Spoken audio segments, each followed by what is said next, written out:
സ്വാഗതം. കാണാത്തതും കേൾക്കാത്തതും. ഇന്ത്യക്കുള്ള താലിബാന്റെ മുന്നറിയിപ്പ് വെറും ഉമ്മാക്കി എന്ന് കരുതേണ്ട. ഇന്ത്യയെ നോവിക്കാൻ, ഒരിക്കലും മറക്കാത്ത വിധം നോവിക്കാൻ തങ്ങൾക്ക് കഴിയുമെന്ന ഭീഷണി അതിലുണ്ട്. അഫ്ഗാനിസ്ഥാനിൽ സൈനികമായി ഇടപെടരുത് എന്നാണ് താലിബാൻ നേതാക്കളുടെ താക്കീത്. അത് വെറുതെയല്ല. താലിബാന്റെ മുന്നറിയിപ്പ് വന്നത് മുതൽ പരിഹാസത്തോടെ പ്രതികരിക്കുന്നവർ മനസ്സിലാക്കണം, ഇന്ത്യൻ സേന ഇറങ്ങിയാൽ താലിബാൻ തവിട് പൊടി എന്ന മട്ടിൽ പറയുന്നവരും തിരിച്ചറിയണം. ദേശസ്നേഹം ഊതിപ്പെരിപ്പിച്ച് പ്രതികരിക്കുന്നവരും ഓർത്തുവെക്കണം, ഇന്ത്യയെയോ സൈന്യത്തെയോ ആക്രമിച്ച് പൊടിയാക്കുമെന്നല്ല അവർ പറഞ്ഞതിൻ്റെ അർത്ഥം. കാരണം അവർക്കതിന് കഴിയില്ല. പക്ഷേ തങ്ങൾക്ക് എന്തോ ഒന്ന് കഴിയുമെന്ന് ധ്വനി വാക്കുകളിലുണ്ട്. ജമ്മു കാശ്മീർ ഞങ്ങൾ വഷളാക്കുമെന്നോ, കൂടാതെ ഞങ്ങളെ തൊട്ടാൽ പൊട്ടിക്കാൻ പാകത്തിൽ ഇന്ത്യയുടെ മണ്ണിൽ മനുഷ്യ സ്ഫോടകങ്ങൾ സ്ഥാപിച്ചു കഴിഞ്ഞിട്ടുണ്ടെന്നോ അല്ലേ ആ വാക്കുകളിൽ ഒളിഞ്ഞിരിക്കുന്ന സൂചന. നിശ്ചയമായും അവർക്കതിന് കഴിയും. പ്രതീക്ഷിക്കാത്ത സ്ഥലത്തോ സമയത്തോ ചാവറുകളെത്തി നിരപരാധികളെ കൊന്നും നാശമിതച്ചും എത്രയോ വട്ടം ഭീകരർ ലോകത്ത് നടുക്കിയിട്ടുണ്ട്. അതവർ ഇനിയും ലക്ഷ്യം വെച്ചേക്കാം. അത്തരം സാധ്യത കരുതിയിരിക്കാൻ നാം ബാധ്യസ്ഥരാണ്. കാരണം ആ ഭീഷണിയോട് പൊരുതാൻ ദമ്പോ വീരസ്യമോ അല്ല, ജാഗ്രതയും തയ്യാറെടുപ്പുമാണ് വേണ്ടത്. ഒന്നും നിസ്സാരമായി കരുതേണ്ട എന്നതിൻ്റെ സൂചനയാണ് കൊച്ചിയിൽ വ്യാജവിലാസത്തിൽ കഴിഞ്ഞിരുന്ന അഫ്ഗാൻ യുവാവ്, ആസാംകാരൻ എന്ന പേരിൽ വ്യാജരേഖ ചമച്ച് കൊച്ചിൻ ഷിപ്പ്യാർഡിൽ ജോലി ചെയ്തിരുന്ന ഈദ്ഗുൽ എന്ന അബ്ബാസ് ഖാൻ. അമ്മ ആസാംകാരിയാണെന്ന സാഹചര്യം മുതലെടുത്ത് അഭയാർത്ഥിയായി എത്തിയ യുവാവ്. ഇങ്ങനെയൊരാൾ അറസ്റ്റിലായെങ്കിൽ വേറെ എത്ര പേർ കൂടി ഉണ്ടാകാമെന്നാണ് ചോദ്യം. ഈദ്ഗുൽ വെറും ഒരു തൊഴിലന്വേഷിയാണെന്ന് തന്നെ ഇരിക്കട്ടെ, പക്ഷേ അയാൾ ഒന്ന് തെളിയിച്ചു. സുരക്ഷാ നിയമങ്ങളും സംവിധാനങ്ങളും മറികടന്ന് ഒരു അഫ്ഗാൻ പൗരനെ ഇന്ത്യയിൽ വാസമുറപ്പിക്കാമെന്ന്. കേരളത്തിൽ വരെ എത്തി രാജ്യരക്ഷയുമായി ബന്ധമുള്ള ഇടത്തു തന്നെ കയറിക്കൂടാമെന്ന്. കേരളത്തിൽ വരെ എന്ന് പറയുന്നതിൽ അത്ഭുതം കുറുകയേ വേണ്ട. കേരളം തീവ്രവാദികളുടെ ആതിഥേയ സ്ഥാനമായി മാറിയെന്ന് ബോധ്യപ്പെടാത്ത ആരുണ്ട്? മുൻ DGP ലോക്നാഥ് ബെഹ്റയുടെ വെളിപ്പെടുത്തലുകൾക്ക് ആത്മാർത്ഥത ഉണ്ടായാലും ഇല്ലെങ്കിലും വാസ്തവികത തീർച്ചയായും ഉണ്ട്. കേരളത്തിൽ ഇസ്ലാമിക തീവ്രവാദികളുടെ സമാധി സെല്ലുകളുണ്ട്. തക്കം നോക്കി പ്രഹരിക്കാൻ കാത്തു നിൽക്കുന്നവർ. അവർ നിശ്ചയമായും മറ്റു പല സംസ്ഥാനങ്ങളിലുമുണ്ട്. തിരിച്ചറിഞ്ഞ ഈദ്ഗുൽ കേവലം തൊഴിലന്വേഷകൻ മാത്രമായാലും ഭീകര ലക്ഷ്യക്കാർ വേറെയുണ്ടാകാം. കാരണം അതിനുവേണ്ടി ഇസ്ലാമിക തീവ്രവാദ സംഘടനകൾ നിരന്തരം ശ്രമത്തിലാണ്. താലിബാൻ ഈ വിഭാഗങ്ങളുടെയോ പത്തനംതിട്ടയിലും മറ്റും വെളിപ്പെട്ടവരുടെയോ വിഭാഗക്കാരല്ല. അവർ അഫ്ഗാനിസ്ഥാനിലെ തീവ്ര ഇസ്ലാമിസ്റ്റുകളായ വിദ്യാർത്ഥി ഗണക്കാരാണ്. താലിബുകൾ അഫ്ഗാനിസ്ഥാൻ ഇസ്ലാമിക എമിറേറ്റ്സ് എന്ന് അവകാശപ്പെട്ട് സ്വന്തം രാജ്യത്ത് യുദ്ധം ചെയ്യുന്നവർ. ശരിയ നിയമത്തിന്റെ ഭ്രാന്തൻ പ്രായോക്താക്കളായി അഫ്ഗാനിസ്ഥാനിലെ ജനതയോടും പ്രത്യേകിച്ച് സ്ത്രീകളോടും ചരിത്രത്തോടും അവർ ചെയ്തിട്ടുള്ളതും ചെയ്യുന്നതും ലോകമറിയുന്ന കാര്യം. എന്നിട്ടും അതും ക്രൂരതയാണെന്നോ അറുതി വരുത്തേണ്ടതാണെന്നോ പറയാൻ ലോകത്തെ ഇസ്ലാമിക സമൂഹങ്ങൾ മുന്നോട്ട് വരാത്തതെന്ത്? ജനാധിപത്യ ഇന്ത്യയിലെ കേരളത്തിലെ പോലും മുസ്ലിം സമൂഹങ്ങളൊന്നും അത്തരത്തിൽ പറയാത്തതെന്ത്? അവർ പറയില്ല. പറയേണ്ടുന്ന പലരുടെയും ഉള്ളിലുള്ളത് ISIS, Taliban, al-Qaeda, Boko Haram എന്നിവയുടെ പോരാളിത്തം, ഇസ്ലാമിക വാഴ്ചയുടെ മോഹം. അഫ്ഗാനിസ്ഥാനിൽ കയറി താലിബാനെ നിസ്സാരമായി തകർക്കാമെന്ന് കരുതുന്നവർ ഇതോർക്കണം. സാമ്രാജ്യങ്ങളുടെ ശവപ്പറമ്പെന്ന പേരുണ്ട് അഫ്ഗാനിസ്ഥാന്. അവിടെ വിദേശ സേനകൾക്ക് ജയം നേടുക എളുപ്പമല്ല. 19-ാം നൂറ്റാണ്ടിൽ അതിബൃഹത് സാമ്രാജ്യമായ ബ്രിട്ടനും കഴിഞ്ഞ നൂറ്റാണ്ടിൽ സൂപ്പർ ശക്തികളിൽ ഒന്നായ സോവിയറ്റ് യൂണിയനും തോറ്റു തന്നെയാണ് അഫ്ഗാനിസ്ഥാൻ വിട്ടത്. ഈ നൂറ്റാണ്ടിലെ ഏക സൂപ്പർ ശക്തി അമേരിക്കയും വിട പറയുന്നത് ലക്ഷ്യം കാണാതെ വലിയ നഷ്ടങ്ങളോടെ തന്നെ. ഭൂപ്രകൃതിയാണ് ഒന്നാമത്തെ വില്ലൻ. കുന്നുകളാൽ വലയം ചെയ്യപ്പെട്ട മരുഭൂമി. തക്കം പോലെ കുന്നുകളിലേക്കും തങ്ങൾക്കു മാത്രം ഗമ്യമായ ഇടങ്ങളിലേക്കും പിൻവാങ്ങുന്ന അവരെ പിന്തുടരാൻ വിദേശ സേനയ്ക്ക് കഴിയില്ല. ടാങ്കുകൾക്കോ സൈനികർക്കോ കഴിയില്ല. പോരാത്തതിനെ നിരവധി വംശീയ വിഭാഗങ്ങൾ. ഇവയൊക്കെ സ്വന്തം നിലയ്ക്ക് പോരാടുന്നവരുടെയും മുജാഹിദീൻ യുദ്ധപ്രഭുക്കളുടെയും ഇടങ്ങൾ. വിദേശികൾക്കെതിരെ അവർ താലിബാന് സഹായം തന്നെയാകും. ഇവരെയെല്ലാം ഒന്നടങ്കം തീർക്കേണ്ടി വരും. താലിബാനുകളെ തറപ്പറ്റിക്കാൻ. എന്ന് വെച്ചാൽ ജനവിഭാഗങ്ങളെ ഒന്നാകെ തീർക്കുന്ന സംഹാരം, ലോകം ശിക്ഷിക്കുന്ന ഭയാനകമായ യുദ്ധകുറ്റത്തിലൂടെ മാത്രമേ അത് സാധ്യമാകൂ. അത്തരം കൂട്ടക്കൊല ഭാഗികമായി നടത്തിയ സോവിയറ്റ് യൂണിയൻ പോയ വഴി നമുക്കറിയാം. സോവിയറ്റ് പിന്തുണയിൽ ഭരിച്ച നജീബുള്ളയെ താലിബാൻ ഭരണം പിടിച്ച ശേഷം വിളക്കുകാലിൽ കെട്ടിത്തൂക്കിയതും, അവിടെ ലോജിസ്റ്റിക് നീക്കങ്ങൾ, സൈനിക നീക്കവും വാഹന നീക്കവും വസ്തു നീക്കവും സാധ്യമാക്കിയ US സേനയ്ക്ക് മാത്രമാണ് ഇക്കാലം വരെ എന്തെങ്കിലും മുന്നേറ്റം ഉണ്ടാക്കുവാൻ കഴിഞ്ഞത്. എങ്കിലും ഏറെ പണവും സൈനികരെയും വില കൊടുക്കേണ്ടി വന്നു. 2 പതിറ്റാണ്ടോളം നീണ്ട ഇടപെടലിൽ അമേരിക്കയ്ക്ക് 2400-ലേറെയും സഖ്യകക്ഷികൾക്ക് 1000-ലേറെയും സൈനികരെ നഷ്ടപ്പെട്ടു. വിജയ സാധ്യതയില്ലാത്ത യുദ്ധത്തിനു വേണ്ടി അഫ്ഗാനിസ്ഥാനിൽ സ്വന്തം ചെറുപ്പക്കാരെയും പണവും ഇനി ബലി കഴിക്കേണ്ടെന്ന് അമേരിക്കയ്ക്കും തീരുമാനിക്കേണ്ടി വന്നു. അമേരിക്കയില്ലെങ്കിൽ അഫ്ഗാനിസ്ഥാനിൽ സർക്കാരിന്റെ നിയന്ത്രണം ദുർബലമാണ്. നഷ്ടപ്പെട്ട അഫ്ഗാൻ സൈനികരുടെ എണ്ണം 65,000 എന്നാണ് രഹസ്യ കണക്ക്. അവശേഷിക്കുന്നത് ആകെ 3 ലക്ഷത്തോളം പേർ. പക്ഷേ 1 ലക്ഷം പോരാളികൾ തികച്ചില്ലെന്ന് എതിരാളികൾ പറയുന്ന താലിബാനെ ഇത്രയും പ്രഹരശേഷി എവിടെ നിന്ന്? സ്വന്തമായ ഖനികളും മയക്കുമരുന്ന് വ്യാപാരവും മാത്രമല്ല അവരെ അതിന് പ്രാപ്തരാക്കുന്നത്. ബാഹ്യ സഹായം, ഇസ്ലാമിക ഭീകരതയെ പിന്തുണയ്ക്കുന്ന വലിയൊരു ലോകത്തിന്റെ സഹായം അവർക്കുണ്ടെന്ന് തീർച്ച. ഇതൊന്നും ചിന്തിക്കാതെ ഇനിയൊരു രാജ്യത്തിനെ അവിടെ പെട്ടെന്ന് സൈനിക ഇടപെടൽ നടത്താൻ കഴിയുമോ? ഏറെ ആലോചിച്ചു മാത്രം തീരുമാനിക്കേണ്ടുന്ന കാര്യം. ഇന്ത്യയാണ് ഇടപെടുന്നതെങ്കിൽ കാശ്മീരിലും കേരളത്തിലും കനത്ത മുറിവേൽപ്പിക്കാൻ തീവ്രവാദികളുടെ ഏത് വിഭാഗത്തിനും കഴിയും. കേരളം അവർ വളർച്ചയ്ക്ക് ലക്ഷ്യം വെച്ചിരിക്കുന്നു എന്നതിൻ്റെ അർത്ഥം എന്താണ്? ആക്രമണകാരികൾ, മനുഷ്യ സ്ഫോടകങ്ങൾ, ചാവേറുകൾ ഒക്കെ ഇവിടെ ഉണ്ടാകാമെന്ന് ഭയപ്പെടുത്തുന്ന വസ്തുതയാണിത്. പക്ഷേ സർക്കാരുകൾ അത് വേണ്ട വിധം കണക്കിലെടുത്തിട്ടുണ്ടോ എന്ന ആശങ്ക വളരുന്നു. കേരളത്തിലെ ചില ക്രൈസ്തവർ അറിഞ്ഞോ അറിയാതെയോ ഒരു വരമ്പത്തുകൂടെയാണ് ഇപ്പോൾ കാല് വെച്ചുകൊണ്ടിരിക്കുന്നത്. പ്രത്യേകിച്ച് വൈകാരികമായ പ്രതികരണങ്ങളിൽ മുഴുകുന്നവർ. ശ്രദ്ധിച്ചില്ലെങ്കിൽ കാലു തെറ്റി നഷ്ടമുണ്ടാകാം. യേശുക്രിസ്തുവിൻ്റെ കുതികാലിൽ പരിക്കേൽപ്പിക്കുന്ന ശക്തിയുടെ പ്രവർത്തനം പല വിധത്തിലുണ്ടാകുന്നു. തള്ളേണ്ടതിനെ തള്ളണം, തിരിച്ചറിയേണ്ടവയെ തിരിച്ചറിയണം. യേശുക്രിസ്തുവിൻ്റെ ദൈവത്വവും അനന്യതയും ചോദ്യം ചെയ്യുന്ന പ്രചാരണങ്ങളാണ് ഇക്കാര്യത്തിൽ അടുത്ത കാലത്തെ മുഖ്യ വെല്ലുവിളി. അതിനെതിരെ ക്രൈസ്തവ ചാനലുകളും പ്രഘോഷകരും നടത്തുന്ന അവതരണങ്ങൾ ഏറെ പ്രയോജനപ്പെടുന്നു. ക്രിസ്തുവിൻ്റെ സുവിശേഷവും ക്രൈസ്തവേതര പ്രബോധനങ്ങളും താരതമ്യം ചെയ്തും വിമർശനങ്ങൾക്ക് കൃത്യമായ ഉത്തരം നൽകിയും അവർ നൽകുന്ന ബോധ്യങ്ങൾ ഏറെ ചെറുപ്പക്കാരെ ആശയക്കുഴപ്പത്തിൽ നിന്നും മുതിർന്നവരെ വിശ്വാസമാന്യത്തിൽ നിന്നും പുറത്തു കൊണ്ടുവന്നിട്ടുണ്ട്. അതേസമയം ക്രൈസ്തവ യുവതയുടെ വിശ്വാസ വിചിന്തനങ്ങളാകെ ക്രൈസ്തവ വിരുദ്ധമായ ചില പ്രബോധനങ്ങളെയോ പ്രബോധകരെയോ മാത്രം കേന്ദ്രീകരിച്ചാകുന്നതിൽ നഷ്ടസാധ്യതയുമുണ്ട്. 1.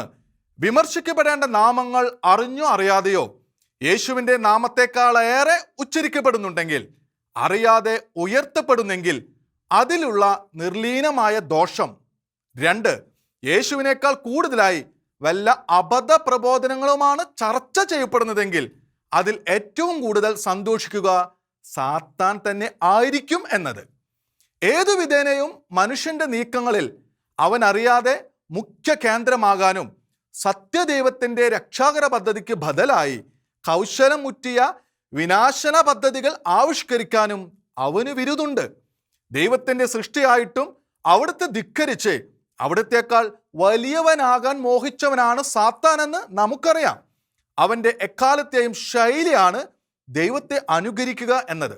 മാരകമായി വീണിട്ടും ഞാൻ ഉയരത്തിലേക്ക് കയറുമെന്ന് ദൈവത്തെ വെല്ലുവിളിച്ചു കൊണ്ടിരിക്കുന്നവൻ, മനുഷ്യകുലത്തിൻ്റെ ആ നിത്യശത്രു, നിത്യ നുണയൻ, നിത്യ കൊലപാതകി, പലവിധ നിഷേധാശയങ്ങളുടെയും അന്ധവിശ്വാസങ്ങളുടെയും രൂപത്തിൽ മനുഷ്യന്റെ ഹൃദയത്തിൽ കുടിയേറി ആരാധന തട്ടിയെടുക്കുകയാണ്. ആദ്യ മാതാപിതാക്കളുടെ പതനം മുതൽ ഇന്നോളം അവനത് തുടരുന്നു. മനുഷ്യഹൃദയത്തിൽ സത്യദൈവത്തിന് വിരുദ്ധമായ മറ്റെന്തിനെ പ്രതിഷ്ഠിച്ചാലും അതിൽ സാത്താൻ കുടിയേറും എന്നതുകൊണ്ടാണ് വിഗ്രഹാരാധനയെ ദൈവം ഏറ്റവും കടുത്ത പാപമായി ശപിച്ചു തള്ളിയത്. ഇപ്പോഴും അബദ്ധ പ്രബോധനങ്ങളാകുന്ന വിഗ്രഹമായി യേശു ക്രിസ്തുവിന്റെ സ്ഥാനം കൂടി പിടിച്ചു പറ്റാനാണ് അവന്റെ ശ്രമം. യേശു രക്ഷകനല്ലെന്ന് തെറ്റിദ്ധരിപ്പിക്കാൻ ശ്രമിക്കുന്നതും അവിടുത്തെ മുഖത്തു നിന്നും മനുഷ്യ ശ്രദ്ധ പറിച്ചു മാറ്റാൻ ഉപായങ്ങൾ പ്രയോഗിക്കുന്നതും അതിനു തന്നെ. ക്രൈസ്തവ വിശ്വാസത്തിനെതിരായ ആശയ പ്രചാരണം എക്കാലവും അവന്റെ തന്ത്രമാണ്. അതിനവൻ നിർഭാഗ്യരായ മനുഷ്യരെ തന്നെ ദുരുപയോഗിക്കുന്നു. അത്തരം പ്രചരണങ്ങൾക്ക് ഒരിക്കലും അന്തമില്ല. ഉൽപ്പത്തി വിവരണം മുതൽ വെളിപാട് വരെ സകലത്തിനുമെതിരെ ഇത്തരം പ്രചാരണം ഉണ്ടാകുന്നു. എത്ര മറുപടി പറഞ്ഞാലും വിമർശകർ അത് കേട്ടതായി നടിക്കില്ല, ഉത്തരങ്ങൾ സമ്മതിക്കില്ല. എല്ലാം തീർന്നു കഴിഞ്ഞാലും പറഞ്ഞ ആക്ഷേപങ്ങൾ വീണ്ടും ഒന്നു മുതൽ ആവർത്തിക്കും. ഇതൊരു ചക്രം പോലെ തുടരുകയാണ്. ക്രൈസ്തവരിൽ സ്വന്തം വിശ്വാസത്തെക്കുറിച്ച് സംശയം ജനിപ്പിക്കുക എന്നതാണ് ഇതിലെ തന്ത്രം. തങ്ങൾ പറയുന്നത് പോലെയല്ല തിരുവചനങ്ങളുടെ അർത്ഥമെന്ന് അറിയുമ്പോഴും അവർ വ്യാജമായി വാദിക്കുകയും വ്യാഖ്യാനിക്കുകയും ചെയ്തുകൊണ്ടിരിക്കും. അത്തരക്കാരിൽ നാസ്തികവാദികളും തങ്ങളുടേതു മാത്രമായ വിശ്വാസം അന്ധമായി കൊണ്ടു നടക്കുന്നവരുമുണ്ട്.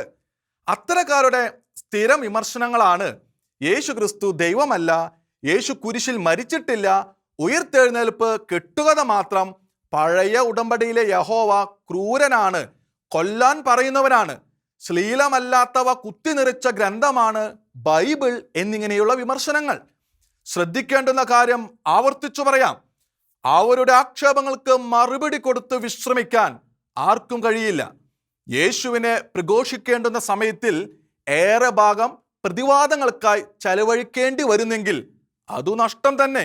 ക്രിസ്തുവിനെ കുറിച്ച്, അതും ക്രൂശിതനായവനെ കുറിച്ചല്ലാതെ മറ്റൊന്നിനെ കുറിച്ചും പറയേണ്ടതില്ലെന്ന് താൻ തീരുമാനിച്ചു എന്ന് പൗലോസ് അപ്പസ്തോലൻ പറഞ്ഞത് ഓർമ്മിക്കുക.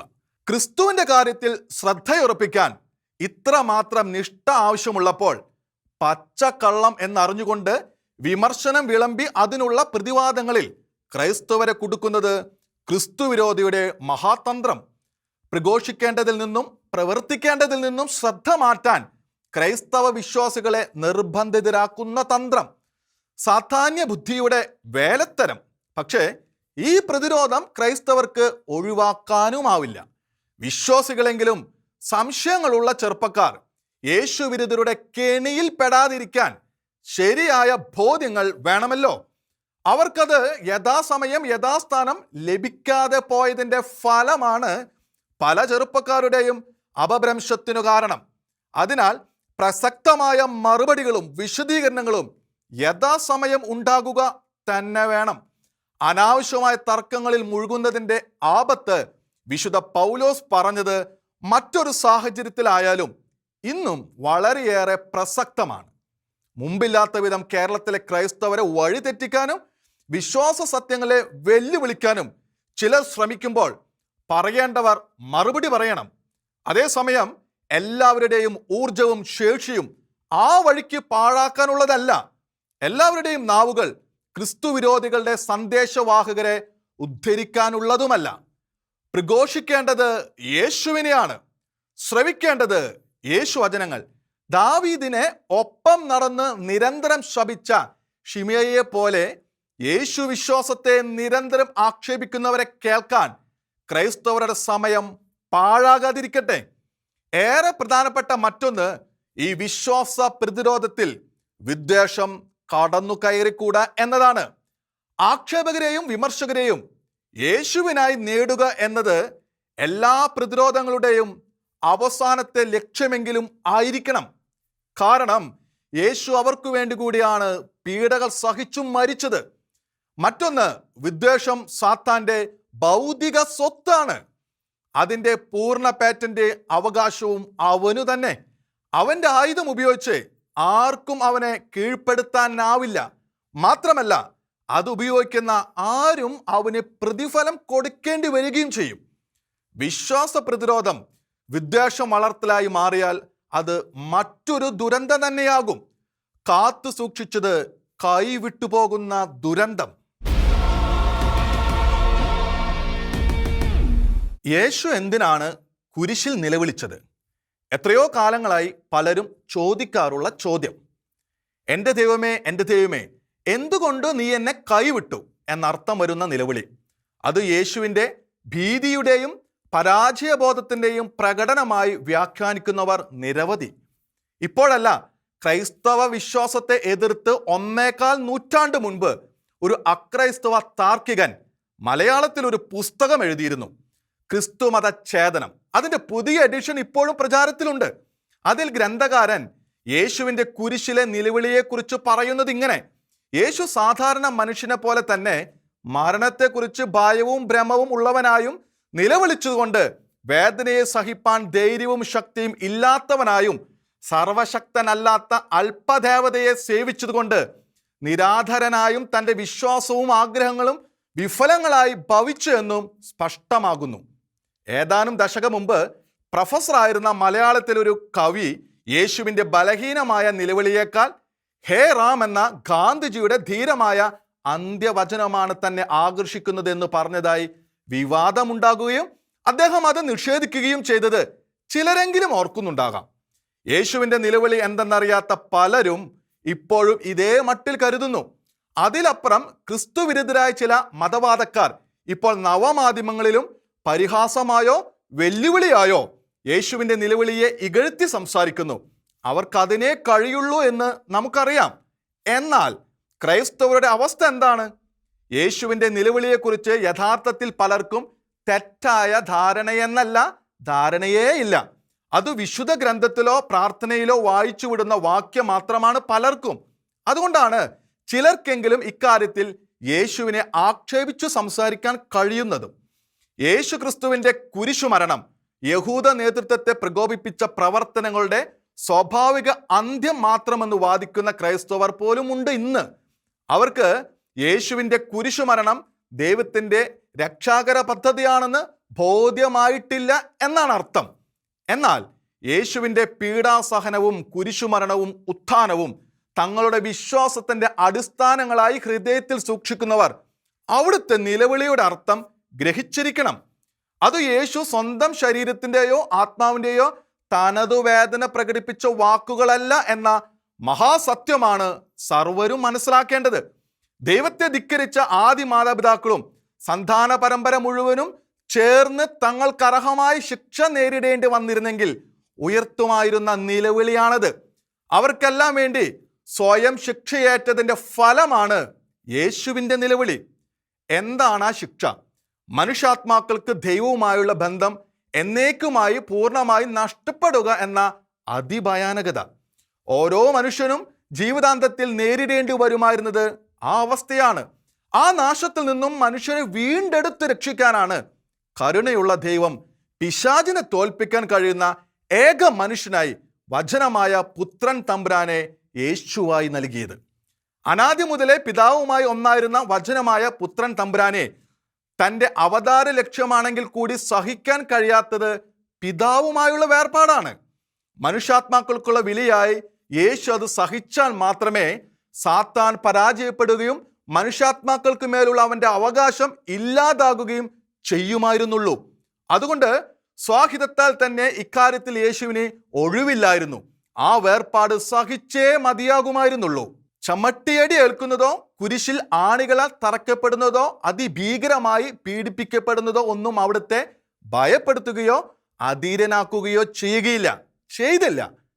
ഭടന്മാർ ആണികൾ എടുക്കുന്നതും നോക്കുന്നതുമെല്ലാം ശാന്തമായി ധീരമായി കണ്ടുകൊണ്ട് കുരിശിൽ കിടന്നവനാണ് യേശു.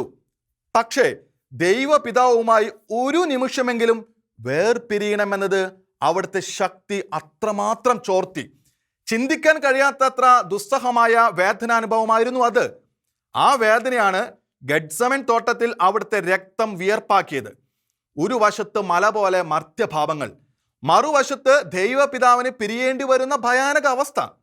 താൻ പാനപാത്രം കുടിക്കാതെ ഒഴിവാക്കിയാൽ മനുഷ്യകുലമാകെ നിത്യമായി ദൈവപിതാവിനോട് വേർപെട്ടു പോകുന്ന അവസ്ഥ. മനുഷ്യാത്മാക്കൾ നിത്യകാലം നേരിടേണ്ടി വരുന്ന ആ ഭയാനകത ഒഴിവാക്കാൻ അല്പകാലത്തേക്കുള്ള വേർപാട് ശിക്ഷ യേശു ഏറ്റെടുത്തു. എങ്കിൽ പോലും അതിൻ്റെ ഭയങ്കരത അവിടുത്തെ രക്തം വീർപ്പാക്കാൻ മാത്രം വലുതായിരുന്നു. ദൈവത്തെ നിത്യമായി നഷ്ടപ്പെടുന്ന ഓരോ മനുഷ്യാത്മാവും വിളിച്ചു പോകുന്ന നിലവിളിയാണ് യേശു എല്ലാവർക്കും വേണ്ടി വിളിച്ചത്. ഈ സത്യം അറിഞ്ഞാൽ ഇത് ബോധ്യപ്പെട്ടാൽ യേശുവിൻ്റെ നിലവിളി ഓർത്ത് ഓരോ മനുഷ്യൻ്റെയും ഹൃദയത്തിൽ നിന്ന് നന്ദി കവിഞ്ഞൊഴുകും. അവിടുന്ന് ആ നിലവിളിയുടെ അനുഭവം ഏറ്റെടുത്തില്ലായിരുന്നെങ്കിൽ തങ്ങൾക്ക് സംഭവിക്കുമായിരുന്ന പരമ ദുരന്തമോർത്ത് അറിയാതെ നിലവിളിക്കുകയും ചോര വിയർക്കുകയും ചെയ്തു പോകും. ദൈവപിതാവുമായുള്ള നിത്യമായ വേർപാടിൻ്റെ ഭീകരത അറിയുന്നത് കൊണ്ട് തന്നെയാണ് ഒരു മനുഷ്യാത്മാവിനും അത് സംഭവിക്കരുതെന്ന് അവിടുന്ന് ആഗ്രഹിച്ചത്. അതുകൊണ്ട് തന്നെയാണ് നഷ്ടപ്പെടാത്ത 99 ആടുകളെ സുരക്ഷിത സ്ഥാനത്ത് നിർത്തിയിട്ട് നഷ്ടപ്പെട്ട ഏക ആടിനെ അന്വേഷിച്ചു പോകുമെന്ന് അവിടുന്ന് പറഞ്ഞത്. എന്താണ് അതിൻ്റെ അർത്ഥം? ഒരു മനുഷ്യന് മാത്രം വേണ്ടി പോലും അവിടുന്ന് കുരിശിലെ ബലിക്ക് തയ്യാറാകുമായിരുന്നു. അത്രമാത്രം ഭയങ്കരമാണ് നഷ്ടപ്പെടുന്ന ഓരോ ആത്മാവിൻ്റെയും ദുരന്തം. അത്രയ്ക്ക് വിലയാണ് ഓരോ ആത്മാവിനും അവിടുന്ന് കൽപ്പിക്കുന്നത്. അത്രയ്ക്ക് സ്നേഹവും കരുണയുമാണ് ഓരോ ആത്മാവിനോടും അവിടുത്തേക്കുള്ളത്. എങ്കിലും ദൈവിക നീതി നിമിത്തം മനുഷ്യന്റെ ഇച്ഛാ സ്വാതന്ത്ര്യത്തിനെ അവിടുന്ന് കൽപ്പിക്കുന്ന വില നിമിത്തം സ്വമേധയാ ആഗ്രഹിക്കാത്ത ആരെയും തന്നോട് ചേർത്ത് പിടിച്ചു രക്ഷിക്കാൻ കഴിയുന്നില്ലല്ലോ എന്ന വേദനയാണ് എനിക്ക് ദാഹിക്കുന്നു എന്ന വാക്കുകളിലൂടെ അവിടുന്ന് പുറത്തുവിട്ടത്. ഈ സത്യം അറിയുമെങ്കിൽ, ബോധ്യപ്പെടുമെങ്കിൽ ഒരു ക്രൈസ്തവനും അക്രൈസ്തവനും യേശുവിൻ്റെ നിലവിളിയെ ദൗർബല്യമായി കാണുകയില്ല, പരിഹസിക്കുകയുമില്ല. പകരം ബോധ്യത്തിൻ്റെ അളവ് പോലെ ആ നിലവിളിയാണ് തങ്ങളെ നിത്യനാശത്തിൽ നിന്ന് രക്ഷിക്കുക എന്നോർത്ത് രാപ്പകൽ യേശുവിനോട് നന്ദി പറഞ്ഞുകൊണ്ടേയിരിക്കും. അവിടത്തേക്ക് ജീവിതം സമർപ്പിക്കുക തന്നെ ചെയ്യും. കാണാത്തതും കേൾക്കാത്തതും അടുത്ത ആഴ്ച ഇതേ സമയം.